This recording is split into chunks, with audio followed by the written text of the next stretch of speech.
internet Dakar Buzz TV nuyuwaat nañu leen bu baax a baax ziar leen ci màggal gile édition 2022 fii ci Touba Mbacké ni ñu koy def ànd ak yéen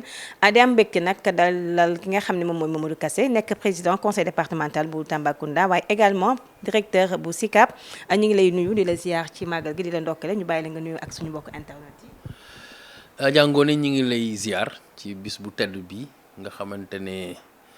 Serigne Touba Cheikhul Khadim moo ko woote ko nag ci anam boo xamante ne sawar nañ ci lool mooy woote bu islaame woote aussi boo xamante ne taamu nañ ci ay bernde muy bis bu am solo ci ñun ñi nga xamante ne yoonu murit ci la ñu bokk di identifié wu ci Serigne Touba Mbacké di identifié wu ci li nga xamante ne moom la fi bàyyi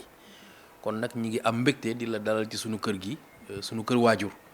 fii ci Touba Mosquée. comme ni ko waxee ñu fekk la ci Touba ren màggal gi am particularité bu am solo gis nañu laata muy tàmbali xalif général des Mourides joxe rek ndigal ne taalibe bu ci nekk rek nga wàccee kaamil ngir Sénégal loolee nan nga ko gisee. waaw loolu wax dëgg yàlla sax lu mu baaxoo di def la parce que ku xam Cheikh Mountakha Al Bachir xam digganteem ak alxuraan digganteem ak xasida yi kon moom déjà du jóg ci di digle.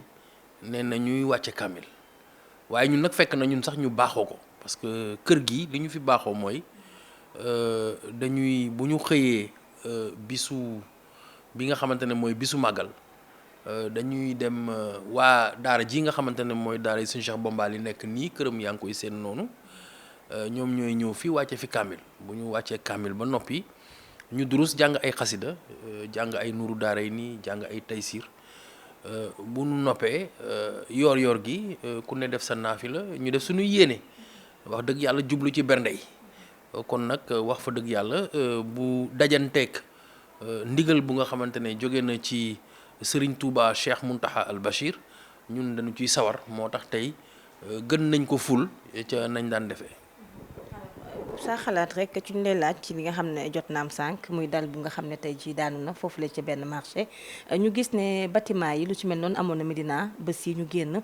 te bâtiment yi nga xam ne it mi ngi menacé daanu gis nañu ko ndax jotul tey ci ñu jël ci ay matukaay ba mu bañ a lor nit ñi. waaw xam nga accident moom xeet yu demee noonu bu amee ci bâtiment bu fekkee ne tu es un professionnel du métier bala nga ci mën a prononcé wu da ngay xam d'abord les causes. moo tax bëgguma di précipité wu jot naa information bi ñuy jaal ñi nga xamante ne ñooy parents wu ñii bàyyi seen bakkan ci accident boobu waaye di gën di ñaax rek parce que xamaguñu cause yi donc mënuñu xam ndax plancher bi dañ ko surchargé wala est-ce que études yi baaxul woon wala est-ce que effectivement ci conception bi la loolu yëpp mënuñu ko xam c'est-à-dire que loolu peut-être inspection générale du bâtiment ñoom ñoo war a ñëw peut-être xool saytu ci biir mbir moomu xool effectivement lan moo indi loolu konte nag vraiment loolu moom mais dañuy faral di gën di ñaax nit ñi rek ñu ci yenn mètre carré yi bu ko dépassé ci wàllu li nga xamante ne mooy construction ñuy am recours ci ay architecte ba pare ingénieurs yi def seen liggéey yi def calcul yu baax ba pare aussi administration bi ñuy contrôler di xool di saytu ci permis de construire et tout ça loolu président wax na ci waxaat na ci ministre bi wax na ci autorités yi wax nañ ci lu ñu tàyyi ci di ci wax di ñaax nit ñi ne ko aussi bâtiment dafa am durée de vie bu demee ba si yàgg dina baax aussi ngay dellu di saytu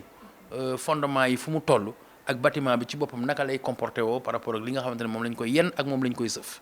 kon tamit loolu xëy na peut-être bu ñu demee ba xam yenn circonstances la danañ ci mën a prononcé wu waaye daal loolu ay ñaax la en termes de prévention pour que ñuy gën di bàyyi xel parce que bâtiment tamit nag dafa di loo xamante ne dafa war a sécuriser wu parce que nit ñi dañ fay dugg ak di génn. responsable politique nga te ci waxtu bi ñu nekk wàllum politique bi yëngu na lool ginnaaw ñaari weer bi ñu jógee ci élection législative tabb nañu def nañu installation assemblée nationale ñu jël ku bokk ci yéen muy Amadou Mame Diop def ko président assemblée nationale te mu bokk ci parti APR yëf yi nag xaw naa andi coow ñi naan d'accord ngeen nag d'accord leen choix bi président de la république def nan nga ko jàngate. waaw man de wax dëgg yàlla ndonte nag amoon naa ci surprise parce que ba ñuy génne tur bi. wax dëgg yàlla kenn xamul woon kan moo doon sunu candidat gis nañ fii nekk Mohamed Boun Abdallah Dionne jiite woon na fi liste après président Moustapha Niasse moom moo ñëw nekk président assemblée nationale ci li nga xamante ne moo doon décision bi rot bii pas ci ba ñu ko waxee laata ñuy voté ca la ñu xam ne Amadou Mame Diop moom mooy candidat bi ñu bëri nag ci discrétion am xëy na doon nañ commencé wax lan moo tax lan moo war a mën a motiver choix bi mais xam nga ne législature bi ñu jëm législature bu am solo la d'abord je pense que li ñu doon li xëy na li ko mën a firndeel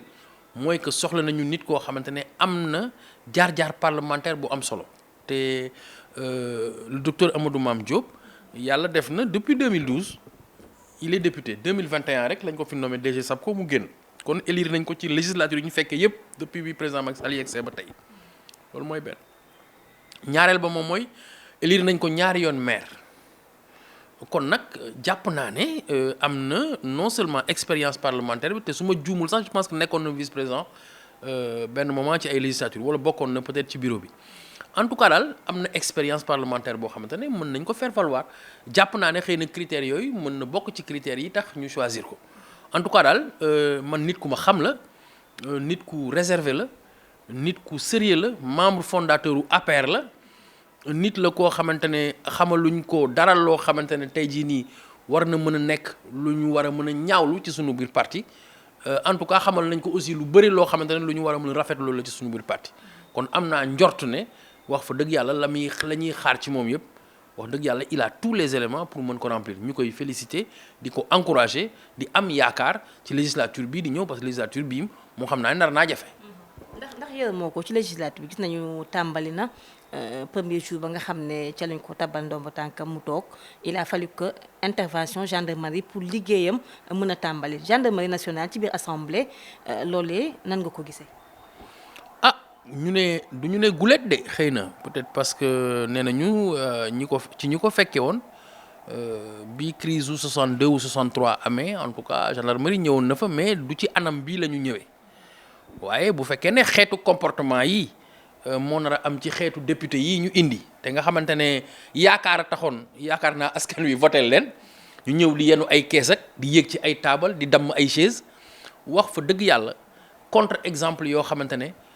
waroon na mën a nekk ci mbedd mi pour ay activistes wala yooyu mais yaakaar naa il faut ñu demaat diir pour mën a xam wala xëy na peut-être yeewooguñu ci ay gént na ñoom fal nañu leen député assemblée nationale lu rëy la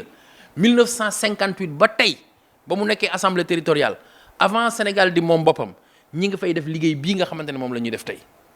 mais bu ñu ñëwee tey ba 2022 nga xamante ne beaucoup d'eau a coulé sous les ponts Lamine Gueye jaar fi Amadou Cissé Dia jaar fi Daouda Sow jaar fi Youssou Diagne jaar fi Abdoul Aziz Ndaw jaar fi dégg nga Habib Thiam jaar fi Macky Sall jaar fi mais vraiment ñoom Mamadou Seck jaar fi ñoom Pape Diop vraiment kon am naa yaakaar ne tey boo ñëwee ba 2022 fi ñu réew mi toll nga war a am esprit de responsabilité ak nga taxaw parce que boo déggee ñu ne parlement mais parlementaire moo tax ak parler ak wax loolu leen fa yóbbu di wax ak waxante jëflante dégg mais il faut mu am dégloonte donc loolu moo tax mu am ay règles wante buddi micro loolu nañu xam ne yóbbuwu leen foofu noonu parce que ëllëgi si biir bu fekkee ne Barthélemy li mu def keroog buddi micro bi assemblée nationale bis bu toogee mairie boobu ba ñu buddi micro moom bu mu ko bett konte nag nit ñi war nañu dellu si à la raison xoolaat seen bopp xool li nga xamante ne moom la Sénégalais di xaar ci ñoom mais nag man sincèrement moom dara bettuma ci seen i affaire ci naka parce que ñoo xamante ne song ay policiers dóorante saaga yàq wax lu bon mais boo leen yóbboo foo leen mënti yóbbu mais comportement boobu dafay des ci ñoom te loolu la ñu wane keroog. est-ce que nekkul ne dañ leen doon jaay doole kan lañ doon jaay doole. ñoom ñi nga xam ne ñoom ñooy député. non xam nga keroog. Il faut nit ñi comprendre malgré la manipulation bi nga xamante ne moom la parce que man gis naa ma xëy suba gis Ousmane Sonko mu def ci Twitter am assemblée nationale avec des gendarmes mais loolu manipulation la parce que loolu pour wane ne que gendarme yi ñi ngi woon biir assemblée nationale mais na wone d'abord li tax gendarme yi ñëw comportement irresponsable bi nga xamante ne nii moom ña ko fa toogal moom lañ fa toogee woon ba force de l'ordre yi war a mën a ñëw pour arrêter leen mais quand même on est dans un endroit public. avec des biens publics ak ay nit yoo xamante ne dañ leen fal ba pare boole jox leen immunité jox leen avantage yëpp sénégalais yi taxaw di leen seetaan gàcce gu rëy la keroog moo tax kontaan naa keroog ci taxawaayu El Hadj Oumar Youm kontaan naa ci taxawaayu Seydou Diouf kontaan naa ci taxawaayu Sira Ndiaye kontaan naa ci taxawaayu Abdou Mbow parce que ñooñu dañoo wone responsabilité dañoo wone dañoo nite waaye comme sénégalais yëpp a ngi doon seetaan en direct kontaan naa d'ailleurs ci comportement wu Thierno Alassane Sall donc macha allah vraiment am naa yaakaar ne sénégalais yi ubbi nañ seenu bët gis nañu xeetu nit yi nga xamante ne dugg nañu tey assemblée mooy nouveau type de député bi ñu doon woote ah nouveau type de député boobu day nuru na musiba waaye nag la ca kanam rawuli bët parce que lii ça ne fait que commencer. kon dañuy doog a tàmbali. ah oui parce que assemblée dafa war a liggéey fal gi moom am na ba noppi kenn mënu koo dindi waaye commission technique yaa ngi fi plénière yaa ngi fi travail bi au quotidien war a dem CEDEAO war a représenter notre pays dans les instances parlementaires internationales wax fa dëgg yàlla nañu dal ñu dellu si te ñu xam ne responsabilité lañ leen dénk. alors Pape Djibril Fall gis nañ ko moom tam mu bokk ci non inscrit bi yëf yi amee dañu ko gis mu toog def pataaral waxul ba mu xëyee Barthélémy Dias dafa mel ni moom dafa mel ni mannequin la bokkul maanaam dafa waroon bokk ci coow li ngir sat ndax ni naan sat sax ci dompat ci la bokk. man de wax dëgg yàlla mënumaa tontul Pape Djibril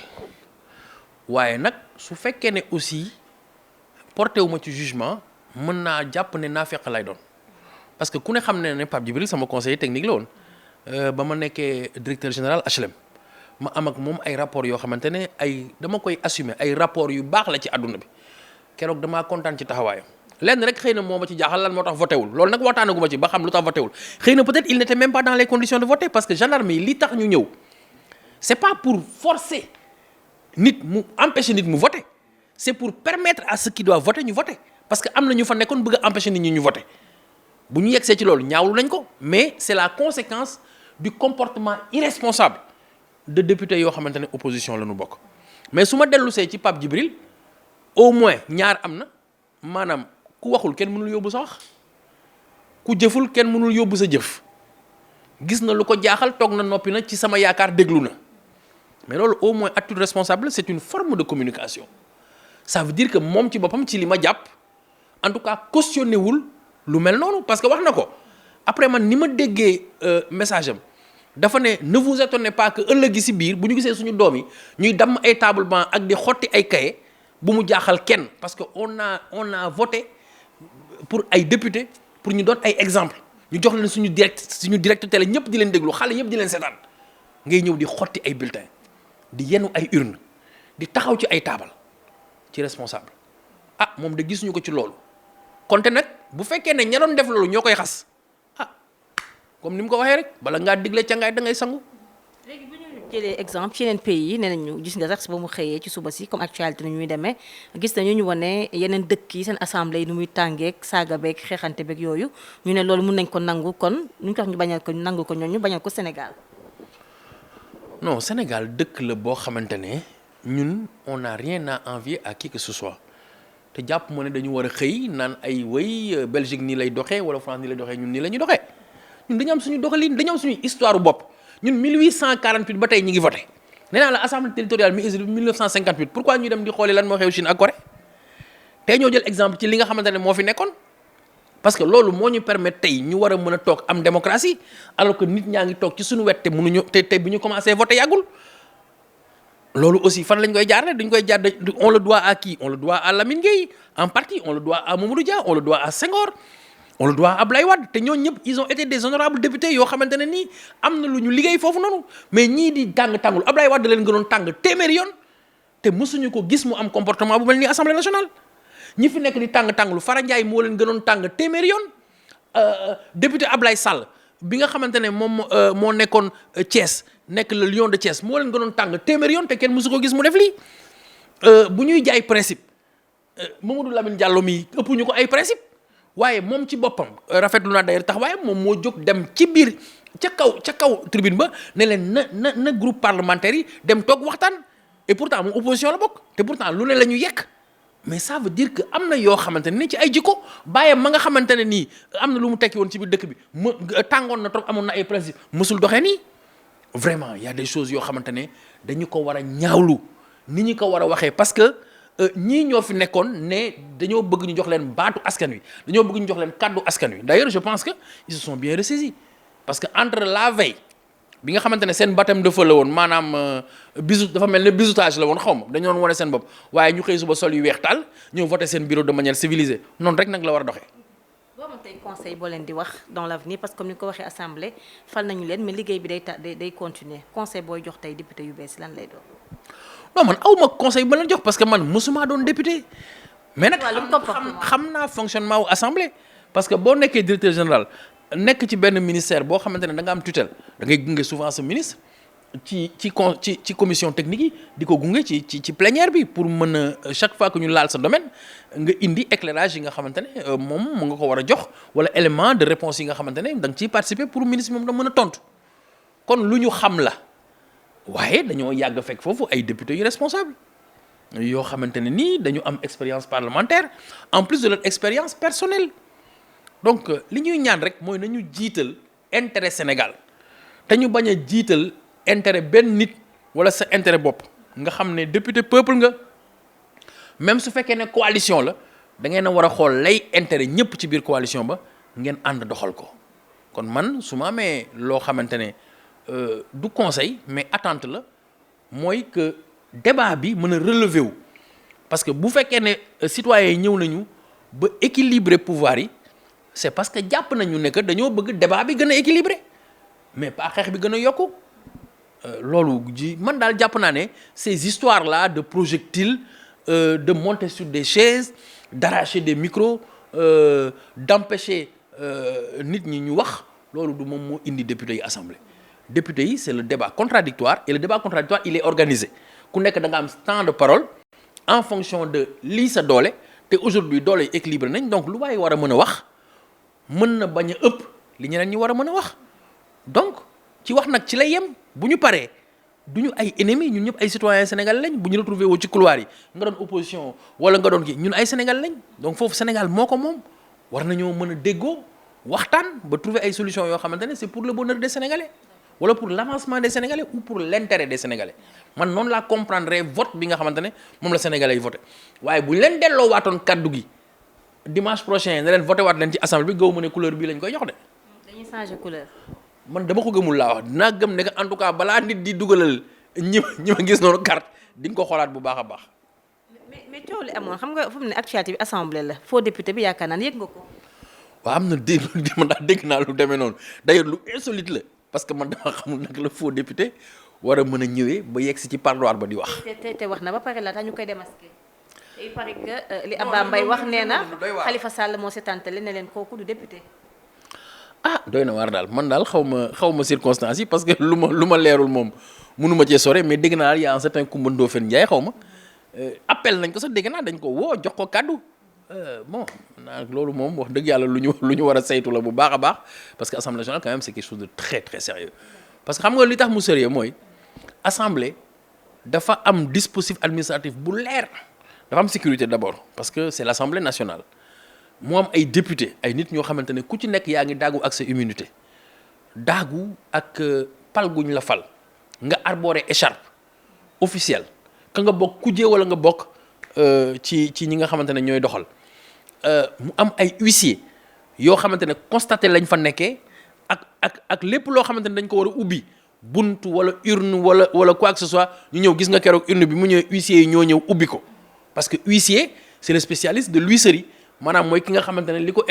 ay mbirum serrure loolu lay lijjanti parce que huisserie mooy lépp lu jëm ci wàllu serrure ak yooyu foofu la huissier jóge donc ñooñu pour constater pour lijjanti mbir yooyu noonu donc ça veut dire que assemblée lu organisé la lu am tradition la lu am règlement la lu am taxawaay la lu sérieux la loo xamante ne vraiment il faut aussi que ça soit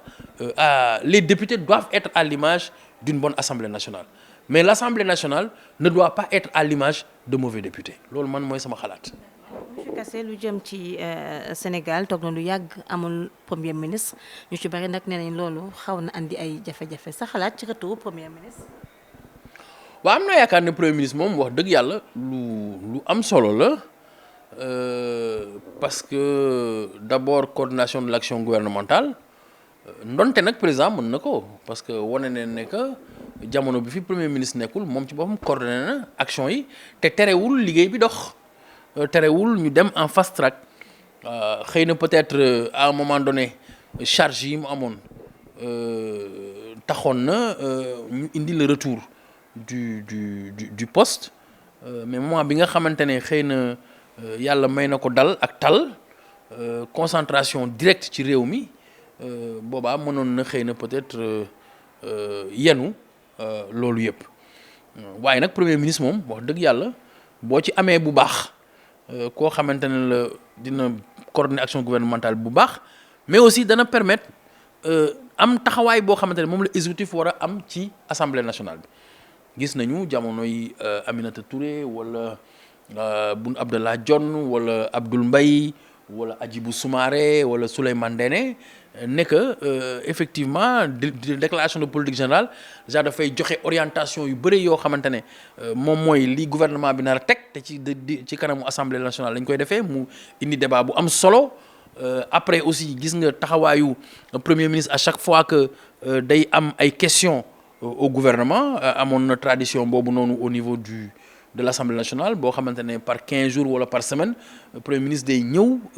toog assemblée wax ak waa assemblée ci ay questions yoo xamante ne ça intéresse la vie de la nation kon nag wax dëgg yàlla dafay tax président gën a nekk ci kaw caggal guy dafay tax aussi liggéey bi ñu gën ko organiser dafay tax aussi coordination gouvernementale bi am plus de cohérence mais day tax aussi président mën a gën a am poids au niveau international parce que tey jii nii géopolitique bi li mu laaj dafa laaj Sénégal am taxawaay au niveau international gën ko yokk en tout cas ci taxawaay bi mu amoon boobu ba léegi te loolu yëpp dana wane ne aussi am kenn koo xamante ne day nekk sur le quotidien ci liggéey boobu noonu nekk na lu am solo. président Macky lu muy xaar ngir former beneen gouvernement bu bees. loolu da nga ko koy laaj. parce que dama ko gisul moo tax. moom la ñu fal wax dëgg yàlla moom la ñu fal nag te tënkuñu ko ci dara neewuñu ko ne. da nga ko war a former tey wala da nga ko war a former suba wala gannaaw ëllëg kon tam nag moom day xam lu kenn xamul te li ñëpp xam da koy xam waaye day ci boole xam loo xamul yow Ngoné ak lu ma xamul man mii Mamadou Kassé xëy na peut-être loolooy tax Djibo Ka waxoon ne que on ne sait jamais ce qui se passe dans la tête d'un chef d'État ndax nag njiitu réew la mu laxas ak la mu ëmb dafa rëy surtout nag njiitu réew bu mel ne président Macky Sall nga xamante ne expérience bi mu am ci wàllu gouvernement am ko ci wàllu parlement am ko ci wàllu politique am ko ci wàllu gestion des collectivités am ko ci wàllu participation au gouvernement am ko ci wàllu gestion au quotidien nekk na lu jéggi dayoo boo ci boolee jaar-jaar yi mu am ak xam-xam bi mu am ak bëgg mu bëgg réew mi ak taxawaay bi mu am naa yaakaar ne il a tous les éléments pour que bu jotee rek mu génne ñu ci kumpa gi nga xamante ne ci la ñu nekk mooy man ak yow mooy kumpa yi xam effectivement kan la tànn ñan la tànn ak pour lan mu tànn leen. ci kumpa googu yaakaaroo ci bés yi di ñëw it mu génn def déclaration ci wàllu mandat am ak yooyu. waaw loolu man bon du ma jiitu paaka ci mbarama xam nga moom mooy sunu kilifa ñun am na lu ñu bëgg am na lu ñuy xaar am na loo xamante ne mooy sunu mébét. mooy lan mais comme moom mooy sunu kilifa te ñun tamit dafa am ci lu ñu tënku. am na lu mu ñu waxoon ne que bu jotee dana ci wax wax dëgg yàlla du ñu man de personnellement man Mamadou Kassé man j'assume en tout cas que loyauté moo mës a nekk ni may fonctionner te dindiwul dara ci sama dignité te dindiwul dara aussi ci sama engagement te dindiwul dara ci ma manière de penser waaye noonu laa décidé ànd ak président Macky Sall alors comme dafa ni woon à un moment donné daal vraiment. nañu ko bàyyi bu jotee dana ci wax ñu ngi xaar mu wax ci ñàkkul ne nag ñun am nañ ci suñu xalaat bopp suñu gis-gisu bopp bu fekkoon ne le débat était libre par rapport ak moom ni mu ko déterminer parce que ñun moom la ñu choisir ne que mooy suñu chef coalition man boobu baax danaa ci wax la ma xalaat waaye daal am na lu ma ci yaakaar te jàpp naa ne ku liggéey réew mi la jàpp naa ne def na fi lu kenn deful te sant nañ daal gërëm nañ bu baax a baax bu ñu mënoon am daal mu dolli ñu danañu neex lool. kon ci ñi dolli li nga dolli bi ci nga bokk. doon nañu neex su fekkoon ni mën naa ne. d'accord alors ce point de vue par rapport ak li nga xam ne xew na ci activistes yi parce que ñoom dañ leen di traqué gis nañu Karim Xrum Xax fan yi teg nañu ko loxo ak Cheikh Omar Diagne ginnaaw kàddu yu ñu yëkkati ci internet bi Imam Ndao faatoo ndax loolu yaakaar nga ne traque la wala ndax yar leen la. non ay yar ak ay traque man pour man du wax ci nekkul foofu wax ji mooy nit da ngay wax lu la wóor nit da ngay def yëfu nit di wax waxi nit bakkan dafa fort yàlla moo sàkk bakkan tey de quel droit peuvent se prévaloir ces personnes pour accuser des gens de meurtre mais loolu dafa rëy yaa rey nit loolu dafa rëy loolu du question ay aajowoo ci ay président nga accusé wala keneen nga accusé de mais yow mi ngoone tey bu ñu xëyoon ne la yaa faat bakkanu jàmbur xam nga loolu dafa garaaw loolu mooy benn te gis nañ fi ñoo xamante ne faat nañ bakkan ci kanamu ñëpp ñoo am présomption d'innocence naka ngay mën a xalaatee noonu ci koo xamante ne yow dara wóoru la ci vraiment gis nga man maandu dafa am solo bëgg a nguur ak bëgg a toog place ak bëgg a buzz nag comme tey Dakar buzz ngeen nekk bëgg a buzz man pour man jarul wax yenn yi dafa am yoo xamante ne da nga koy peese ba mu leer na ne li dëgg la nga wax ko mais man dama trouver ne que malheureusement léegi Sénégal ci kaw loo xamante ne peut-être c'est resté impuni da ngay xëy suba ñuy accuser nit ñi di leen wax loolu ñu deful di leen tuumaal alors que même su fekkoon ne sax tuuma am na présomption d'innocence dafa am mooy maanaam njort ne yow même buñ la tuumaalee balaa ñu lay mën a condamner day fekk ñu vérifier ne la ñuy wax dëgg la kon nag yaakaar naa ne yoon aussi comme ni ma koy waxee foog ñu koy bàyyi muy def liggéeyam parce que magistrat yii nga xamante ne ñoom dañoo choisir di àtte gënoo leen nekk sénégalais gënoo leen nekk ay gor gënoo leen nekk ñu bokk ci ay famille kon ñoom it bu fekkee ne waat nañ ne que àtte lañ nar a def et que ci loolu lañ leen di juger ah il faut aussi ñu bàyyi leen ñu def seen liggéey loolu daal laa mën a wax. monsieur Kassé ñu ngi lay sant di la gërëm mbégte la woon pour ñun ñu ànd ak yow ñu ngi lay bàyyi nga tàggatoo. waaw ñi ngi sant bu baax a baax tey nag vraiment aw ma woon yaakaar ne sax dinañ def ay émission politique mais comme yow da ngaa bëri bagage da ngaa xaw a nekk koo xamante ne mais vraiment dama lay féliciter parce que nekk nga journaliste boo xamante ne da ngay topp kaa bu mu sës te xam naa ne tamit Dakar Buzz vraiment soit may nga ko buzz wala may na la buzz xaw ma wala mayante ngeen buzz daal mais daal macha allah ñu ngi rafetlu seen liggéey di wax ne xëy na peut-être. tey ci bis bi lañ ko waxee tey fii la ko yàlla tuddee waaye ñu ngi leen di ñaanal yàlla na liggéey bi ngeen def aussi mu barkeel li ngeen ci xaar di ko ci séntu yàlla na leen ko yàlla defal ñuy ñaanal aussi suñu président Macky Sall mu téyee sago yàlla may ko jàmm ak salaam ba li nga xamante ne yéene na ko ci biir réew mi la mu ci yéenee gum mu sotti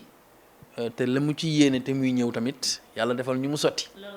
moo ma gënal. Dakar Buzz TV sant na leen bu baax gërëm leen ci waxtaan bi nga xam ne ñu ngi ko àndaloon ak Mamadou Kassé ni ma leen ko waxee woon léegi ci Touba gi rek ñu ànd ci ak yéen bés bu nekk suñuy programme ñu sant leen bu baax gërëm leen di wéyal programme yi fii ci biir Touba Mbacké ñaanal leen màggalu jàmm di gërëm Seydou Sy bu baax a baax ci caméra bi ak Pape Diop ci transport bi.